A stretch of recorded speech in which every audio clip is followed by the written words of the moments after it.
Hello students, this is Sukhdev sir. Welcomes you again. Students, we have recently completed the chapter number 3, the valuation of goodwill, and I hope you all have solved all the sums and illustrations which have been assigned to you. Students, from today we are going to start the very first chapter of 12th standard account, which one is Introduction to Partnership.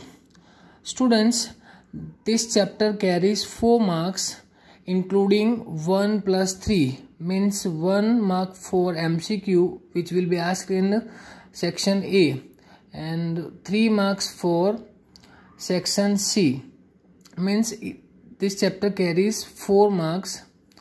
Students, देखते हैं ये partnership से related chapter है. आपने 11th standard में बहुत कुछ सीखा है.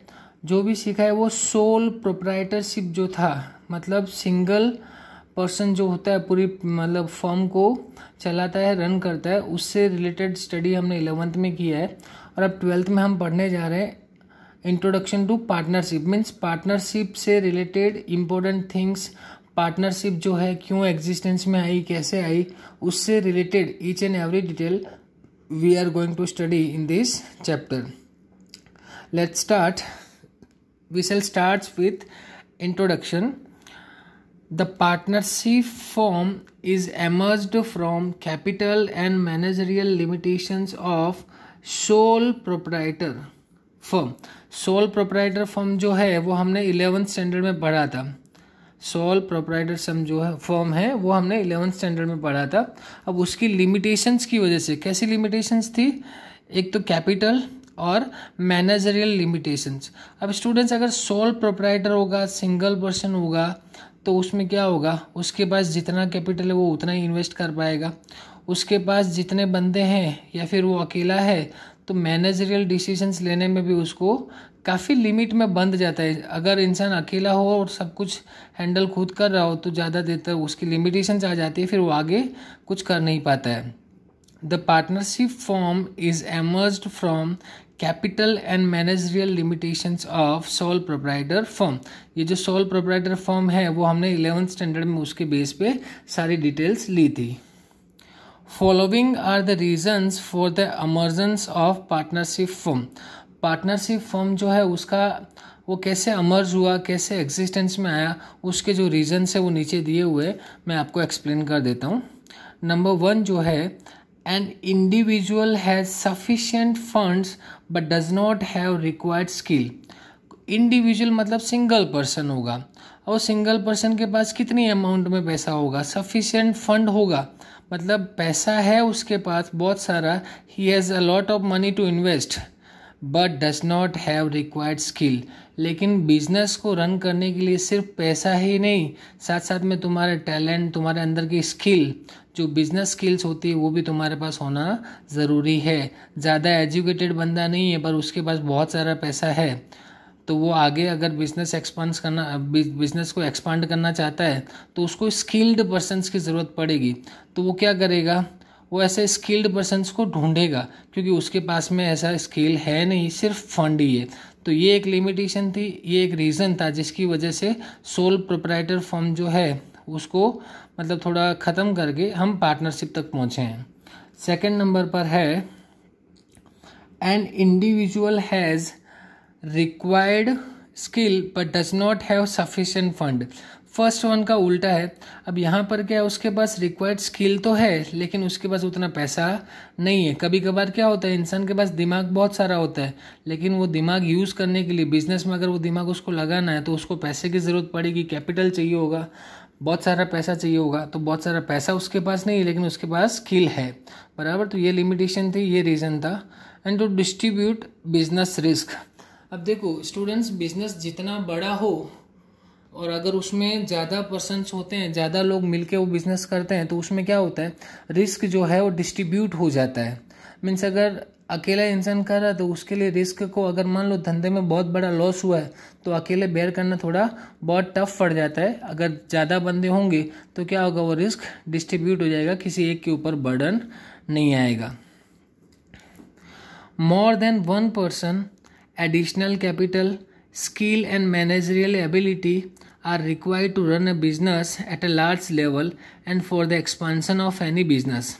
अब देखो किसी भी बिजनेस को अगर एक्सपांड करना हो, बढ़ाना हो, तो क्या होगा, मोर देन वन पर्सन, एक से ज़्यादा व्यक्ति चाहिए होंगे. एडिशनल कैपिटल मीन्स अकेला व्यक्ति कितना पैसा लगाएगा, तो जितने ज़्यादा लोग होंगे उतना ज़्यादा पैसा लेकर आएंगे, तो बिजनेस को और भी बड़ा कर सकते हैं. स्किल, अब किसी के पास पैसा है पर उसके पास स्किल नहीं है, तो क्या करेगा, जिसके पास स्किल होगा ऐसे बंदे को ढूंढेगा और उसको पार्टनर बनाएगा कि बोलेगा भाई तू अपना दिमाग लगा, मैं पैसा लगाता हूँ. Managerial ability are required to run a business at a large scale. और बड़ा बिजनेस होगा तो मैनेजमेंट भी उसका व्यवस्थित होना चाहिए, और मैनेजरियल जो डिसीजंस है वो मैनेजरियल एबिलिटी से आते हैं. तो अगर बंदा एजुकेटेड होगा, बिजनेस माइंड वाला होगा, तो ये सब लोग मिलकर वो बिजनेस को एक लार्ज लेवल पर लेके जा सकते हैं और बिजनेस को एक्सपांड कर सकते हैं. In these circumstances more than one person gather and become the supplement to each other and commence a business.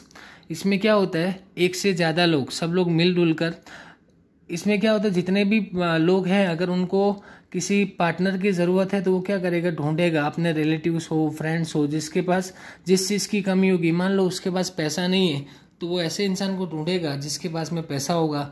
या फिर अगर मान लो बहुत सारा पैसा है पर उसमें दिमाग नहीं है, स्किल नहीं है, तो वो क्या करेगा, जिसके पास स्किल होगी वो स्किल वाले पर्सन को ढूंढेगा. बराबर. तो ये सब लोग मिलकर क्या कर सकते हैं, बिजनेस को कमेंस कर सकते हैं, मीन्स स्टार्ट कर सकते हैं. This form of business organization means a partnership firm. इस तरीके का जो बिजनेस होता है स्टूडेंट्स, उसी को हम लोग क्या बोलते हैं, पार्टनरशिप फर्म.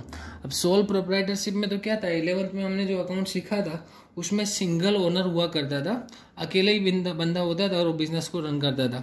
अब यहाँ पर मैंने आपको बता दिया कि इंट्रोडक्शन टू पार्टनरशिप में क्या है कि ज़रूरत से ज़्यादा, मतलब मान लो अगर बिजनेस को एक्सपांड करना है, बड़ा करना है, तो उसमें ज़्यादा लोगों की ज़रूरत पड़ेगी, ज़्यादा पैसा चाहिए होगा, ज़्यादा स्किल की ज़रूरत होगी.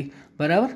तो ये सारे लोग मिलकर अगर बिजनेस को स्टार्ट करते हैं तो जो बिजनेस इन लोगों के द्वारा चलाया जाता है उस बिजनेस फर्म को अपने क्या बोलते हैं, पार्टनरशिप फर्म. देखते हैं चलो इसकी मीनिंग और डेफिनेशंस क्या है. Meaning and definition of partnership. अब देखो ये जो लीगल इंडियन पार्टनरशिप एक्ट जो दिया हुआ है, इंडियन पार्टनरशिप एक्ट 1932, इसके अंदर सेक्शन 4 जो है वो पार्टनरशिप की मीनिंग को शो करता है, पार्टनरशिप की मीनिंग बताता है. तो हम देखते हैं कि 1932 के जो एक्ट के अकॉर्डिंग पार्टनरशिप की मीनिंग क्या है. अगर आपको एग्जाम में या क्वेश्चन में पूछा जाता है ऐसा कि partnership, what do you mean by partnership, तो डेफिनेशन जो चेंज नहीं होती, जैसी लिखी हो बिल्कुल आपको वैसी लिखनी रहेगी. तो ये क्वेश्चन जो है बहुत इंपॉर्टेंट है, आपको लर्न करना रहेगा, अच्छे से ध्यान दीजिएगा. Section 4 of Indian Partnership Act 1932 defines partnership as, देखो क्या है partnership. Partnership is the relation between the persons who have agreed to share the profit of a business carried on by all or any one of them acting for all. अब यहाँ पर क्या बोला है, partnership is the relation between. Partnership क्या है, सिर्फ एक रिलेशन है और कुछ नहीं है.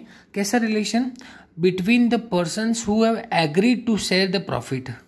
मतलब जितना भी प्रॉफिट होगा उस प्रॉफिट को मतलब डिस्ट्रीब्यूट करने के लिए या फिर बांटने के लिए एग्री हुए हो of a business carried on by all. या तो सभी लोग मिलकर उस बिजनेस को चला रहे होंगे या फिर और any one of them acting for all. उन्हीं में से कोई एक बंदा होगा जो सब कुछ मैनेज करता होगा. उसके मैनेज करने के ऊपर अगर बिजनेस प्रॉफिट कर रहा है या फिर सभी लोग मिलकर चला रहे हैं और फिर भी बिजनेस का प्रॉफिट हो रहा है, तो इस तरीके से सब लोग मिलजुल कर जो बिजनेस करे और उस बिजनेस का प्रॉफिट डिस्ट्रीब्यूट करने के लिए एग्री हो, उसको हम क्या बोलते हैं, partnership. I hope you all are getting the point. Partnership is the relation between the persons who have agreed to share the profit of a business carried on by all or any one of them acting for all. ये जो है partnership की definition है. अब नीचे भी देख लेते हैं क्या दिया है. The person who enter into such relationships are individually called partners. सीधी सी बात है, जो पार्टनरशिप में आएगा उसको हम क्या बोलेंगे, partner. And collectively a firm. अगर ज़्यादा लोग मिलकर बिजनेस कर रहे हैं तो उस बिजनेस को हम क्या बोलेंगे, पार्टनरशिप फर्म। और जो बंदा बिजनेस में इंडिविजुअली आकर काम कर रहा है उसको हम क्या बोलेंगे, partner. From the above definition it can be said that 2 or more persons who are competent मतलब जो सक्षम हो, कैपेबल हो, who are competent to undertake का मतलब रिस्पॉन्सिबिलिटी लेना, undertake a contract to earn profit from a legal business, the business is termed as partnership। एक legal business है और उस बिजनेस का जो भी प्रॉफिट है उसको डिस्ट्रीब्यूट करने के लिए या उसको क्या बोले, to undertake a contract to earn profit. उस बिजनेस को लीगल वे में चलाकर प्रॉफिट अर्न करने के लिए जो जिसने कॉन्ट्रैक्ट पर एग्री किया है और उस एग्रीमेंट के अकॉर्डिंग वो बंदा काम करने वाला हो, तो ऐसे बिजनेस को हम क्या बोलते हैं, पार्टनरशिप बोलते हैं। तो अब तो आप लोग समझ गए होंगे पार्टनरशिप क्या होता है। The business run collectively in partnership by 2 or more person is known as partnership firm. Partnership firm की अगर डेफिनेशन आती हो तो आप क्या लिखोगे, इसमें दिया था business run collectively in partnership by 2 or more persons is known as partnership firm.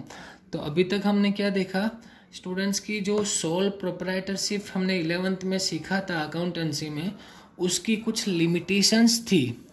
Capital based हो, मैनेजरियल डिसीजन से रिलेटेड हो, वो लिमिटेशंस की वजह से जो है पार्टनरशिप है एग्जिस्टेंस में आया, अस्तित्व में आया बोल सकते हैं। और देर आर फ्यू रीजन्स, कुछ रीजन्स भी थे पार्टनरशिप का एग्जिस्ट होने में। लाइक फर्स्ट वन क्या था, an individual has sufficient fund but does not have required skill. First one वाला क्या था कि किसी भी इंडिविजुअल के पास सफिशिएंट फंड है लेकिन उसके पास स्किल नहीं है। An individual has required skill but does not have sufficient fund. अभी जिसके पास स्किल है पर उसके पास फंड नहीं है। Third one is to distribute business risk, और बिजनेस का जो रिस्क है उसको डिस्ट्रीब्यूट करने के लिए, बराबर। और उसके बाद में हमने क्या देखा कि meaning and definition of partnership. तो according to partnership, Indian partnership act 1932 section 4, partnership defines as partnership is the relation between the persons who have agreed to share the profit of a business carried on by all or any one of them acting for all। सभी लोगों ने मिलजुल कर एक contract बनाया, उस contract में जो मतलब लिखा हुआ कि जो प्रॉफिट होगा उसको हम शेयर करेंगे, चाहे वो अकेला बंदा चला रहा हो उन लोगों की तरफ से या उनमें से सभी लोग मिलकर चला रहे हो, तो जो भी प्रॉफिट होगा उसको डिस्ट्रीब्यूट करने के लिए एग्री हुए हो तो उसको हम बोलते हैं पार्टनरशिप। और पार्टनरशिप में कोई भी इंसान इंडिविजुअली आता है तो उसको हम बोलते हैं पार्टनर, और कलेक्टिवली सब मिलकर काम करते हैं उसको हम क्या बोलते हैं, firm. The business run collectively in partnership by 2 or more persons is known as partnership firm, बराबर। तो इसको पार्टनरशिप क्या होती है और पार्टनरशिप फर्म क्या होता है ये आप समझ गए होंगे। तो फिलहाल आज के लिए इतना ही रखते हैं। We shall met in the next video. Till then इसको आप अच्छी तरह से एक बार रीड कर लेना, और जो मैंने आपको बताया लर्न करना है उसको लिख के एक बार लर्न कर लेना। Okay students, good bye, see you in the next lecture.